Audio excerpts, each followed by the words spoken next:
자, 이제 문성호 대변인 나오셨으니까 이거 한번 짚어볼게요. 사실상 이제 대권 출마 선언한 거잖아요. 이준석 의원은 네. 지난번에. 근데 이제 차기 대선 선호도 여론조사가 있었는데 갤럽에서 이 이재명 대표 민주당 대표를 제치고 비호감도 1위 45% 차지했습니다. 이 갤럽 조사는 이미 인용했기 때문에 개요는 생략하고 이걸 보면 이준석 의원 좀 대단히 실망했을 것 같은데 당 내부에 좀 분위기가 궁금합니다. 뭐 저희는 뭐 전혀 실망한 건 없고요. 근데 다만 방금 앞서 이제 주제에서 바로 광고로 넘어가서 하나 얘기를 드려야 되는데 네. 그 박근규 위원장님이 서부지방 폭동을 일으켰던 사람들만을 이야기해서 얘기했다고 하셨는데 네. 전문에 보면 정확하게 민주당을 찍지 않는 2039 전체를 싸잡아서 이야기했습니다. 그래요? 사실관계 네. 명확히 해야 돼요. 예. 이제 질문으로 넘어와서 네. 비호감도가 높게 나온 거는 한번 어떻게 보면 당연히 안 좋은 일이지요. 네. 네. 하지만은 우리가 보통 이런 말을 하지 않습니까? 진정한 스타는 자신의 팬과 안티를 모두 미치게 한다. 그러니까 지금 이게 이준석 대표가 어디 뭐 거대 정당의 대표도 아니고 예를 들면은 지금 2위로 나온 이재명 대표와 네. 같이 뭐 어떤 지금 당장 진짜 뭐 대선의 1위로 지정을 받고 있는 이런 사람도 아닌데 네. 비호감도가 이렇게 높게 나온다는 그만큼 이 사람이 많은 관심과 많은 인지도를 가지고 있다라고 저는 생각을 하고요. 그렇다면 이제 이 비호감도를 어떻게 바라볼 그러니까 것인가 대책이 뭐 라고 있어야 될 생각을 해요. 거 그런데 아니에요. 저는 이게 대책이라는 게 뭐 따로 필요한 사항이라고 생각하지 않는 것이 지금 예를 들면 이재명 대표도 비호감도가 40% 정도 나오지 않습니까? 네. 근데 이게 결국에는 민주당을 지지하지 않는 40%가 있는 거예요. 네. 그렇기 때문에 이분들은 이재명 대표가 뭐 개인의 비호감도도 뭐 충분히 있으시겠지만은 이 사람의 정치적인 행보 때문에 지지하지 않기 때문에 비호감을 가지고 있는 것도 있습니다. 네. 그런데 이제 이준석 대표가 특히 개혁신당으로 이렇게 나오시면서 네. 흔히 얘기하는 양당의 모든 잘못된 점들을 이렇게 속속들이 까지 않습니까? 네. 그러니까 흔히 얘기하는 양 극단에 있는 20%씩들이 엄청 싫어해요. 그러니까 저는 이게 결코 나쁘게 볼 것이 아니라 그만큼 중도에게 목소리가 끌리고 있다라고 저는 생각을 합니다. 왜냐하면 이재명 대표의 40%의 비호감도는 반대로 민주당 쪽의 40%의 지지율을 얘기하거든요. 아하. 그러니까 지금 아까 얘기하신 바와 같이 우리나라는 어쩔 수 없이 양당 구도로 가는 선거제도를 가지고 있기 때문에 제 3당으로서는 그 지지율이 그렇게 보장하기가 어렵지만 만약에 이제 이준석 대표가 만약 진짜 뭐 어떤 1당, 2당의 지금 만약에 대표였다면 그 비호감도에 맞먹는 지지율을 가지고 있었을 것이다. 저는 이렇게 생각합니다. 어떻게 보세요? 그러니까 해석에 이제 대해서. 그 문성호 대변인은 이제 개혁 신당에 계시니까 당연히 이제 저런 말씀을 하시는 건데 우호적으로 해석한다. 예, 우호적으로 해석을 해야죠. 또 그래야 또 당이 네. 존립이 되니까. 네. 근데 문제는 뭐냐면 이준석 의원이 국민의힘에서 나왔잖아요. 네. 그러니까 나왔기 때문에 지금 말씀하신 그 전제는 무너지는 겁니다. 그러니까 말씀하신 대로 이준석 의원이 그런 포지션을 가지고 국민의힘 안에 있었다 그러면은 뭐 이재명 대표랑 대등이하거나 더 이길 수도 있었겠지만 지금은 당의 지원이 없는 상황이거든요. 그러니까 개인기로 이거를 돌파해야 되는데 이 과연 가능할 것이냐. 아까 제가 뭐 밴드웨건 얘기도 했습니다마는 네. 이준석 의원이 개인적인 평가에 대해서 그러니까 정치인이 비호감도가 가장 높다라는 것은 뭔가 좀 반성을 좀 해봐야 된다. 그러니까 예를 들면 이준석 의원이 뭐 그동안에 당직도 당대표 외에는 뭐 별로 해본 것도 없어요. 그러니까 어떤 다양한 경험을 누적해서 어떤 평가가 쌓인 게 아닌데 시작 단계에 있는데 왜 그럼 이렇게 비호감이 많을까는 한번 고민이 좀 전 필요하다라고 봅니다. 그래서 보통 우리가 명성이라고 하는 그 페이머스, 그러니까 페이머스는 좋은 거지만 네. 노토리어스라고 하는 악명은 안 좋은 거거든요. 네. 근데 제가 생각할 때는 이준석 의원이 조금은 꽃이 좀 빨리 피면 빨리 시들잖아요. 네. 그거랑 비슷하다고 봐요. 그러니까 예를 들어 우리 앞에 계신 문성호 대변인처럼 대변인도 좀 해보시고 최고위원도 하고 뭐 국회의원도 몇 선 하고 이러고 나서 대선에 도전했다라면은 아마 그 경험이나 평가가 누적이 돼서 네. 본인에게 도움이 됐을 텐데 너무 빨리 가다 보니까 네. 준비가 안 된 상황에서 이제 현실적인 이제 그런 문제들이 있는 거겠죠. 네. 그래서 제가 볼 때는 이준석 의원 한 두 가지 정도인데 네. 일단은 언어 습관에서 너무 많은 그 타 정치인들에 대해서 조롱을 한 게 많아요. 그러니까 그런 조롱들이 반성을 안 한다 그러면 이제 그 길을 계속 가는 것이고 네. 제가 우려하는 부분은 그런 정치인에 대한 조롱이 지지자들 사이에서는 혐오를 일으키거든요. 그러니까 서로 이제 우리 지지자를 조롱하면 특정 정치인이 거기 지지자들은 상대 지지자들을 혐오하게 그렇죠. 됩니다. 네. 그러니까 이런 것들을 굉장히 좀 지양해야 될 네. 필요가 있는 거고 또 하나는 이준석 의원은 그 언론을 잘 활용하다 보니까 문제 발굴은 정말 잘하는데 문제 해결은 한 게 하나도 없어요. 발굴은 잘하는데 해결이 안 된다. 이게 정말 뼈아픈 부분입니다. 그러니까 네. 예를 들면 이번에도 그 세대 문제에 대해서도 전 당연히 문제 제기는 필요하다고 네. 보는 입장입니다만은 소위 어그로라 그러죠. 네. 어그로를 끌기 위해서 조금은 자극적인 얘기들을 많이 하고 오히려 그것을 언더독처럼 어떠한 화제가 필요하다라고 포장은 하지만 책임지는 정치인으로서 어떤 문제 해결까지 나아가는 국면에 있어서는 이 상당히 좀 어려운 면이 많은 겁니다. 그래서 전 조금 더 이런 책임성이라든지 본인에게 가해지는 이런 비호감도라는 국민들의 냉정한 평가가 어떤 정치인을 국민들이 원하는지 단순히 그냥 젊으니까 세대 교체하자 이것만 가지고는 전 새로운 시대를 열기에는 매우 좀 부족하지 않나라는 생각이 한마디로 듭니다. 이준석 의원의 시작은 창대하나 끝이 미약하다 이런 뜻인가요? 그러니까 제가 볼 때는 너무 빠르게 어떤 책임 있는 자리, 의사 결정하는 자리에만 있다 보니까 그런 거 있잖아요. 재벌 2세들도 가끔 잘하는 사람 나오지만 대부분들은 재벌 2세들 중에 아버지를 뛰어넘는 사람 거의 없어요. 왜냐하면 밑바닥부터 올라온 아버지의 서사와 어떤 대우를 받으면서 아버지의 후광을 가지고 시작하는 경우가 좀 다르거든요. 그러니까 전 이준석 의원의 능력은 제가 높이 평가하는 면도 있습니다만은 어떤 정치적인 과정을 밟아오면서 조금 속도를 늦추더라도 조금 더 외연 확장과 경험을 쌓아서 갔더라면은 더 좋지 않았을까. 이런 부족함은 좀 있다고 네, 우리 보여집니다. 문성호 전혀 대변인. 다른 이야기를 하고 계신 거죠. 지금 이제 꽃이 일찍 펴가지고 일찍 찐다라고 하지만 이 이준석이라는 꽃이 정치권에 핀 지는 지금 벌써 10년도 넘고 엄청 오래되지 않았습니까? 지금 벌써 40세, 네. 60대 때 시작을 하셨는데 단지 일찍 시작했기 때문에 그렇게 정치 경력을 가지고 있음에도 여전히 젊은 것뿐이죠. 그리고 이야기하신 것처럼 뭔가를 해결하지 못했다고 하셨는데 이준석 대표가 어떤 권한을 그런 책임을 해결할 수 있는 권한을 가졌던 국민의힘 대표 시절에는 그 당시에 선거들 다 이겼습니다. 우리가 그 해결할 수 있는 권한 다 만들어놨어요. 근데 성상납이라고 하는 지금 다 무혐의받고 말도 안 되는 어디 유튜버 루머 하나 갖고 와서 쫓아낸 쪽이 어딥니까? 그 책임을 이준석 대표에게 물어보는 것은 너무 과도한 거라고 생각하고요. 그 당시에 이제 신인규 변호사님도 그게 이제 부당하다고 국밥에 이제 준비하셨던 거지 않습니까? 근데 이제 와서 이준석 대표가 뭔가 책임 있는 행동을 못했다? 이건 그걸 다 지켜보신 국민들 앞에서 너무 나쁜 말을 하시는 거고 그것과는 별개로 실제로 이제 그렇다면 좀 저도 보여줘야 될 시기라고 생각을 합니다. 네. 물론 어떤 것을 해결하고 책임을 있게 하려면 거기에 따른 권한이 필요하겠죠. 지금은 그냥 단 한 명의 국회의원일 뿐이고 3당이라 세석이라고 하는 아주 작은 정당에 소속돼 있는 국회의원일 뿐이기 때문에 정말 우리가 뭔가를 보여드리기 위해서는 더 많은 지지가 필요합니다. 그러니까 저희가 정말 할 수 있는지 아닌지 국민 여러분들 지지해서 권한을 주시면 확실히 보여드리도록 하겠습니다. 여기서- 제가 이거 네, 하나만 네, 되면 네. 이준석 의원의 문제 해결력을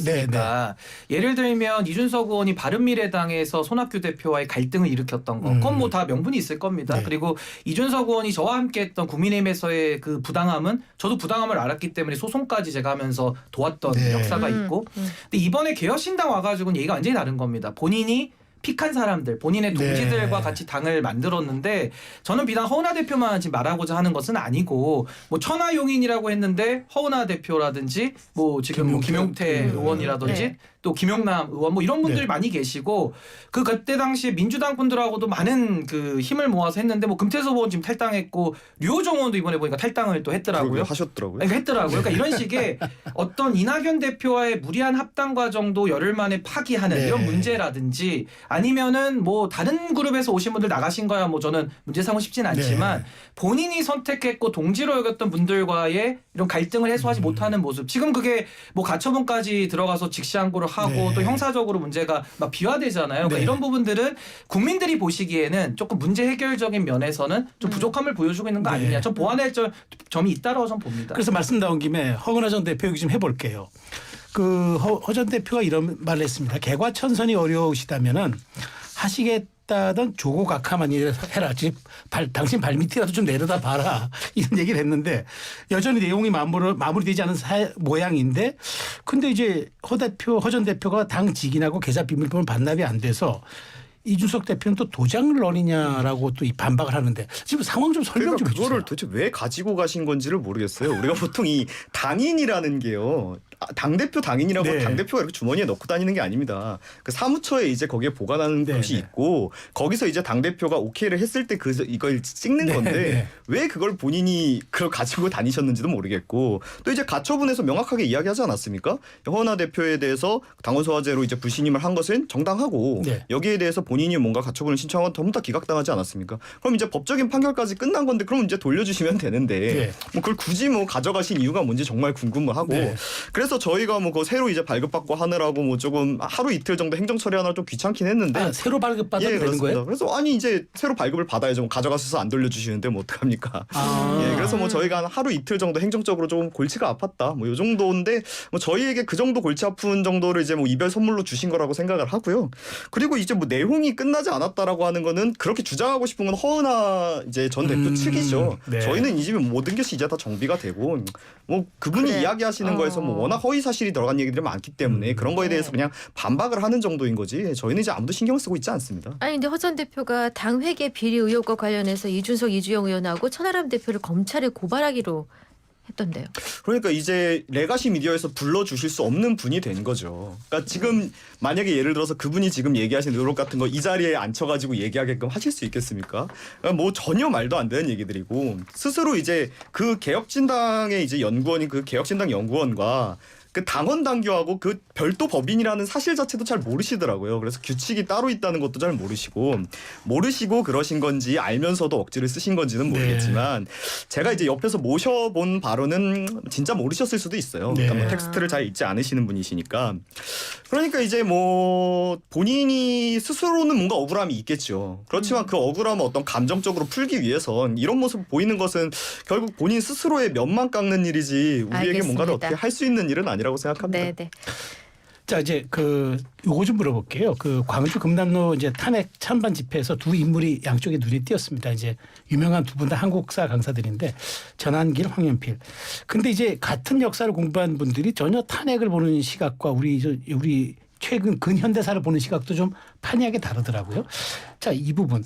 우리 이렇게 지금 인플루언서와 이렇게 셀럽들이 이렇게 좌우 진영에 나와서 이렇게 빅스피커가 되는 거 이 현상 어떻게 봐야 됩니까? 굉장히 우려스럽죠. 왜냐하면 지금 이 내란에 대해서 이제 물론 법원에서 판단을 하겠습니다만은 이 내란이라는 것은 국헌문란을 목적해서 그러니까 헌법기관을 폭동을 가지고서 무리를 일으키는 걸 이제 네네. 우리가 내란이라고 하고요. 이 내란에 대해서는 예비 음모도 처벌을 하고 선전선동까지도 처벌을 하는 네네. 아주 중요한 네. 범죄란 말입니다. 근데 이걸 가지고 지금 장애에 나와서 거리에 나와가지고 윤 대통령은 복귀해야 된다, 무죄다 이런 식의 주장을 하는 것이 네. 전 이건 맞지 않다. 우리가 민주공화국 체제를 취하고 있고 공화국의 근본은 헌법 질서입니다. 근데 그 헌법 질서를 문란하게 한 상황 속에서 저는 지금 뭐 여론이 그럼 다수가 되면은 내란이 내란 아닌 게 되는 건 아니지 않습니까? 네. 근데 저는 굉장히 좀 우려스럽게 보고 있고요. 빠르게 전 헌법재판소가 파면 결정을 통해 가지고 네. 이 부분에 대해서는 좀 일단 일단락을 좀 맺어줄 필요가 있다. 물론 형사재판은 길게 더 진행이 돼야 되겠습니다만은 네. 대통령직에 있는 부분, 이 중대한 네. 헌법과 법률 위반에 대해서는 저는 빠르게 헌법재판소가 정리해야지만 이런 혼란이 전 중단될 수 있다 이렇게 봅니다. 네, 근데 두 사람 모두 구독자가 100만 넘는 채널을 운영 중에 있습니다. 2030 세대에게 뭐 소구력이 있다, 호소력이 높다 이런 점이 정치권에서도 활용이 되는 것 같거든요. 그러니까 이게 얘기하신 바와 같이 지양되어야 하는 것인데 네. 이것이 순간의 어떤 정치적인 이익이 되기 때문에 기성 정치권들이 이분들하고 결합을 해서 본인들의 이익을 챙기려는 행보를 보이신단 말이죠. 제가 두 분의 이제 이야기를 다 봤는데 좀 두 분 모두 본인들이 하고 싶은 말을 하기 위해서 사실관계가 맞지 않는 이야기를 꽤 많이들 하세요.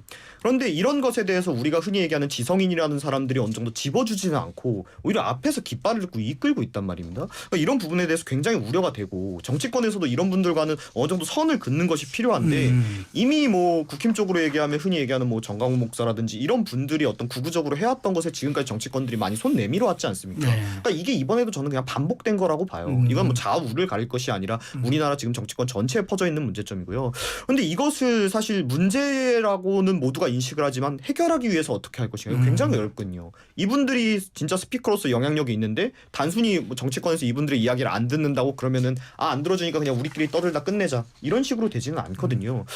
그러니까 이게 조금 위험한 방향으로 흐를 수도 있지만은 어느 정도는 우리가 이런 매체에서 영향력 있는 사람들이 이야기할 때는 그 부분에 대한 팩트 체킹 정도는 잘못되었을 때는 어느 정도 규제가 필요하지 않나 이런 생각을 좀 하고 있습니다. 진짜 궁금해서 여쭤보는데 지금 뭐 소구력, 그다음에 영향력, 뭐 파급력 이런 얘기들 많이 하는데 네.